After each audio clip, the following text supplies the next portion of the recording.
President Ferdinand R. Marcos Jr. has stepped up his game again to the level of play on the world stage. And on this first of a kind and historic Trilateral Summit, the president hit it out of the park with what he's bringing back to the country thereafter.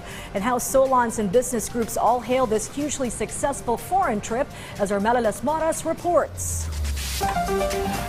The House leadership is confident that the participation of President Ferdinand R. Marcos Jr. in the historic Trilateral Summit in the United States with U.S. President Joe Biden and Japanese Prime Minister Fumio Kishida will greatly benefit the country. According to House Speaker Martin Romualdez, who's part of the Philippine delegation to the United States, this would definitely enhance the country's defense posture in the face of increasing aggressive provocations by China in the West Philippine Sea. He said he's optimistic the summit will pave the way for enhanced cooperation in advancing Philippine defense capabilities and ensuring regional security and stability. Yesterday, on the eve of the trilateral meeting, a bipartisan bill proposing a $2.5 billion aid to the Philippines for defense and security purposes has been filed at the U.S. Senate by GOP Senator Bill Hagerty and Democrat Senator from Virginia Tim Kaine, a move aimed to expand America's security assistance to the country. Romualdez welcomed this development and said if the bill is enacted by U.S. Congress, it would greatly help the AFP modernization program. On the sidelines of the summit, President Marcos Jr. and the Philippine delegation also met with the key official of the tech giant Google,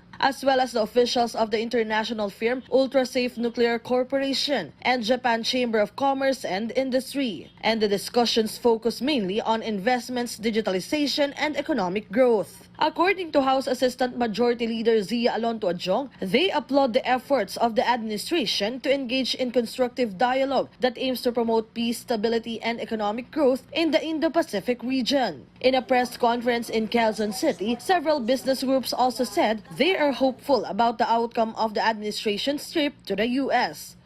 Well, I hope when they start talking, they would raise the issue that detractors of coconut, they say that should declare on the label allergens, which is not fair. There's always hope every time the president visits another country. So there's always the hope that that our leaders will be able to promote traditional Philippine products, no? Lalo-lalo na yung coconut. We're actually looking forward to that Philippine-U.S. bilateral dialogue on coconut. Melalas Moras from the National TV Network for a new and better Philippines.